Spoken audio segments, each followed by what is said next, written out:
इसमें कोई दो राय नहीं कि बेरोजगारी सबसे बड़ी समस्याओं में से एक है। कोविड के बाद तो हालात बिगड़े हैं ही और आंकड़े कहते हैं कि इस वक्त देश में बेरोजगारी 7.5% के करीब है, जो बीते कई सालों में सबसे ज्यादा है। जाहिर है ये मुद्दा है और ऐसे में कांग्रेस ने आज पीएम मोदी के जन्मदिन के मौके पर राष्ट्रीय बेरोजगार दिवस हैशटैग ट्रेंड कराया और इस हैशटैग पर तमाम ट्वीट्स भी दिखाई दिए। सोशल मीडिया पर विरोधियों ने आज बेरोजगारी को लेकर लाखों ट्वीट किए। कई हैशटैग ट्रेंड भी हुए जिनकी आपको हम झलक भी दिखा रहे हैं। राहुल गांधी का ट्वीट आप देख रहे हैं, हैशटैग राष्ट्रीय बेरोजगारी दिवस, हैशटैग नेशनल एम्प्लॉयमेंट डे, और इसी पर एक के बाद एक कई कांग्रेस नेताओं ने भी ट्वीट किए। ये आप श्रीनिवास जी का ट्वीट यहां पर देख रहे हैं। विरोध करते करते कांग्रेसी नेता ये भी कह गए कि चाचा नेहरू का जन्मदिन चिल्ड्रंस डे के रूप में मनाया जाता है और पीएम मोदी का जन्मदिन राष्ट्रीय बेरोजगारी दिवस के रूप में। बेरोजगारी संकट है, इसमें शक नहीं, लेकिन सवाल यह है कि क्या यह संकट 4-6 साल में पैदा हुआ है? इतिहास क्या है इसका? प्रधानमंत्री नेहरू के दौर में 1956 से 1972 तक बेरोजगारी दर 2.6% से बढ़कर 3.8 हो गई थी। हालांकि इस बीच नेहरू जी का निधन 1967 में हो गया था। इंदिरा गांधी का दौर आते आते बेरोजगारी का हाल क्या था, अब आप ये भी समझ लीजिए। 1973-74 का आर्थिक सर्वे बेरोजगारी की ऊंची दर पर कहा गया। एम्प्लॉयमेंट एक्सचेंज के लाइव रजिस्टर के मुताबिक नौकरी ढूंढने वालों की संख्या जून 1972 के अंत तक 56,88,000 थी, जो जून 1973 में 75,96,000 तक पहुंच गई। ये साल भर में 33.5% की बढ़ोतरी थी। पढ़े लिखे बेरोजगारों की संख्या जून 1973 तक के एक साल में 26,11,000 से बढ़कर 35,29,000 हो गई और ये 35% की बढ़ोतरी थी। सर्वे में यह भी लिखा गया था कि आर्थिक विकास से पर्याप्त संख्या में रोजगार के मौके नहीं बन रहे, जो हमारी सबसे बड़ी चिंता है। पढ़े लिखे बेरोजगारों की संख्या इस साल तेजी से बढ़ी है। इसका हमें खास तौर पर अफसोस है, क्योंकि उनकी शिक्षा पर जो पैसा खर्च किया गया, ये उसकी भी बर्बादी है। मतलब बेरोजगारी की समस्या से निपटना कभी आसान नहीं रहा है। एनएसएसओ के आंकड़ों की अगर आप माने तो 1977 में बेरोजगारी दर 9% तक चली गई थी, 9%, जो नरसिंह राव सरकार में 1993-94 में 5.1% थी। अटल सरकार में औसतन 5.1% रही, जबकि मनमोहन सिंह सरकार में 2011-12 में औसतन 4.1% रही।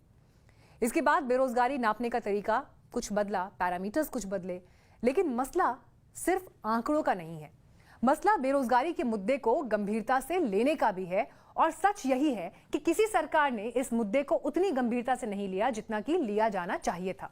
और कोविड के दौर में तो हाल ऐसे खराब हुए कि पूरी दुनिया में आलम यह है कि कोविड के दौरान अमेरिका में बेरोजगारी भत्ता मांगने वालों की साप्ताहिक संख्या 8,61,000 पार कर गई, जो 7 लाख से ऊपर नहीं गई थी।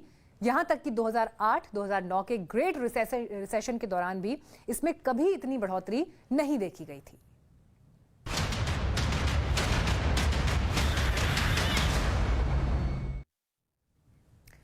बेरोजगारी को लेकर पॉलिटिकल पार्टीज कितनी गंभीर हैं, उन्होंने बेरोजगारों के दर्द को कितना समझा है, कितना उन्हें इससे फर्क पड़ता है, क्या देश में बेरोजगारी के मुद्दे पर सिर्फ पॉलिटिक्स होती है, इन तमाम सवालों पर हमने देश के युवाओं का ओपिनियन लिया। हम युवाओं को वो नौकरी दिख नहीं रही है। वो नौकरी है तो वो संविदा वाली नौकरी है।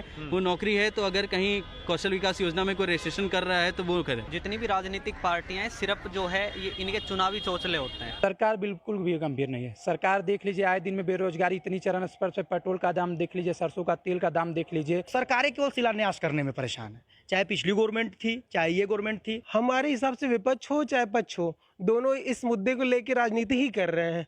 किसी ने इस कंडीशन को बहुत अच्छा नहीं किया है। सरकार इस पर एकदम पूरी तरह निराधार हो गई है और विपक्षी पार्टियां भी इस पर बस काम चलाओ विरोध प्रदर्शन कर रही हैं।